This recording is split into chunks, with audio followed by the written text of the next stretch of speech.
بسم اللہ الرحمن الرحیم۔ پیارے بہنوں اور بھائیوں، امید کرتی ہوں آپ سب خیریت سے ہوں گے۔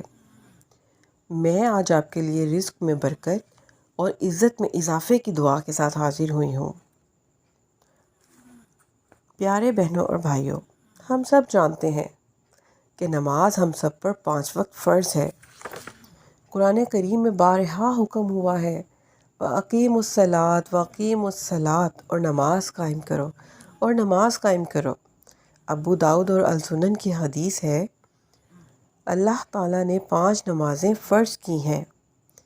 جس نے ان نمازوں کے لیے بہترین وضو کیا اور ان کے وقت پر ان کو ادا کیا، کاملاً ان کے رکوع کیے اور ان کے اندر خشوع سے کام لیا، تو اللہ عز و جل نے اس کی بخشش کا عہد فرمایا ہے۔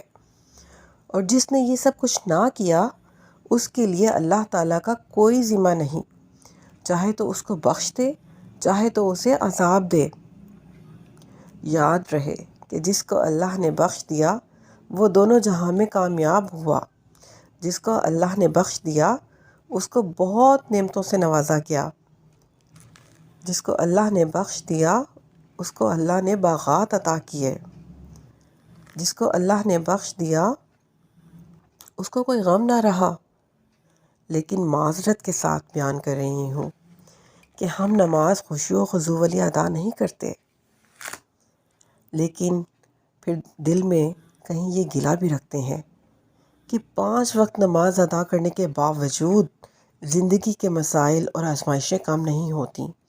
ایسا کیوں ہے؟ سورہ طٰہٰ میں اللہ پاک فرماتے ہیں، اور میری یاد کی خاطر نماز قائم کیا کرو، اور میری یاد کی خاطر نماز قائم کیا کرو۔ لیکن ہم تو نماز میں دنیا کے مسائل دل و دماغ میں لیے حاضر ہوتے ہیں۔ فرمایا گیا ہے کہ نماز مومن کی معراج ہے۔ سوال یہ ہے کہ کیا ہم نے کبھی اس معراج کو حقیقتاً پایا بھی ہے یا نہیں؟ دوران نماز ہم کتنی قربت الہی محسوس کرتے ہیں، کتنا ذکر الہی اور دعائیں بجا لاتے ہیں، کس قدر ہم خدا کو راضی کرنے کی کوشش کرتے ہیں۔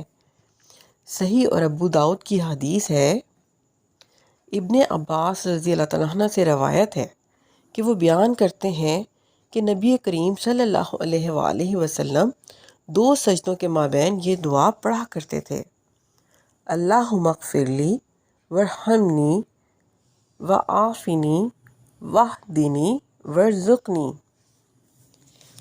کیا دوران نماز ہم یہ طریقہ دعا اختیار کرتے ہیں جو احادیث میں بیان کیا گیا ہے؟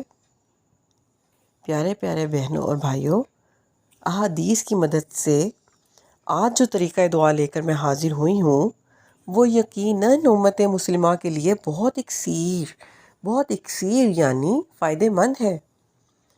اگر ہم بتائے گئے طریقہ کار کے مطابق نماز اور دعا بجا لائیں تو آپ دیکھیں گے کہ کیسے زندگی میں آسانیوں کے دروازے کھلتے ہیں، مشکلات کس طرح خود بخود حل ہوتی ہیں، دعائیں کیسے جلد از جلد درجہ مقبولیت تک پہنچتی ہیں، کیسے عوام و خواص آپ کی عزت و تکریم کرتے ہیں۔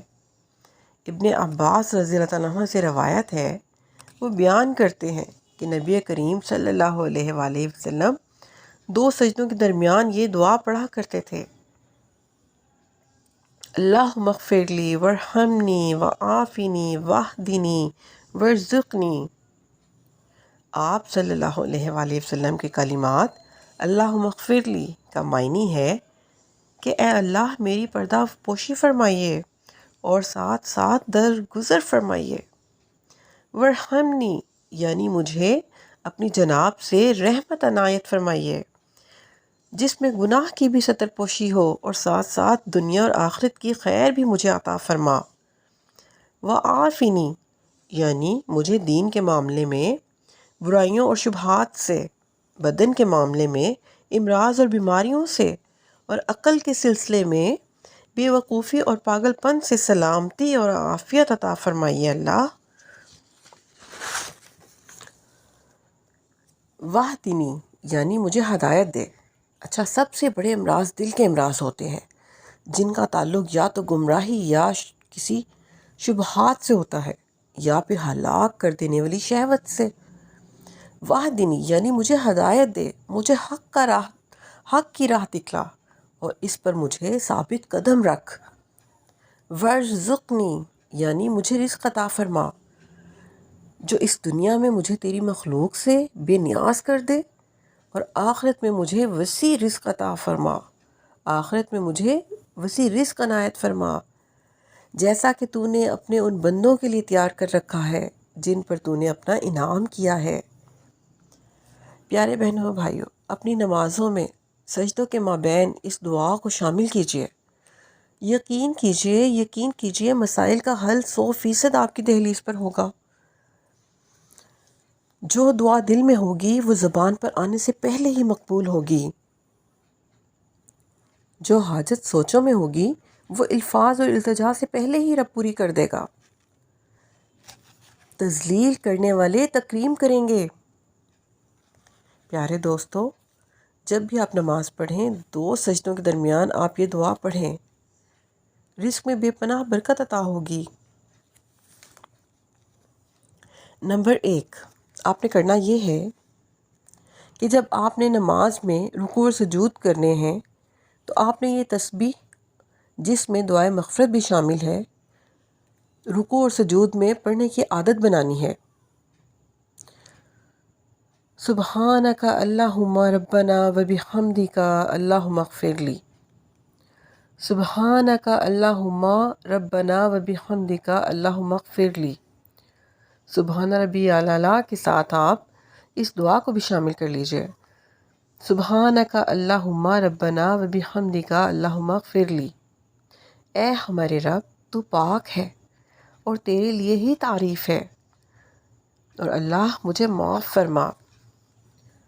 نمبر 2، جب پہلا سجدہ کر چکیں تو دوسرے سجدے میں جانے سے پہلے بیٹھ کر یعنی مابین سجود یہ دعا لازمی پڑھیے۔ اللہم اغفر لی وارحمنی وعافنی واہدنی وارزقنی۔ میرے پیارے مومنین بہنوں اور بھائیوں، اس ذکر و دعا سے بھرپور قائم کی گئی نماز کے بعد نہ کوئی مشکل، نہ کوئی پریشانی رہے گی، نہ کوئی غم، نہ بھوک، نہ افلاس، نہ تنگ دستی رہے گی۔ یقیناً اطمینان قلب اور سکون حاصل ہوگا۔ میرے مومن بہنوں اور بھائیوں، یہ مسنون دعائیں ہیں اور یہ طریقہ ادائیگی احادیث سے ثابت ہے جس میں کسی فقہ اور سوچ کو کوئی اعتراض نہیں۔ دنیا کی اس آزمائش والی زندگی میں ہم سب کو ضرورت ہے کہ بذریعہ نماز اللہ سے اپنی لو لگائیں، اس کی قربت حاصل کرنے کی کوشش کرتے رہیں، اور جس نے قربت الہی پا لی، یقیناً وہ دونوں جہانوں میں سرخرو ہو گیا، یقیناً اس نے اللہ کو راضی کر لیا۔ اس کے ساتھ ہی راحت حق کو اجازت دیجیے، اور پلیز چینل کو سبسکرائب ضرور کیجیے تاکہ ہر آنے والی Islamic point video free of cost آپ تک پہنچے۔ اگر آپ کو یہ ویڈیو اچھی لگی ہے تو لائک ضرور کیجیے، صدقہ جاریہ سمجھ کر اس کو زیادہ سے زیادہ شیئر کیجیے۔ شکریہ، اللہ حافظ۔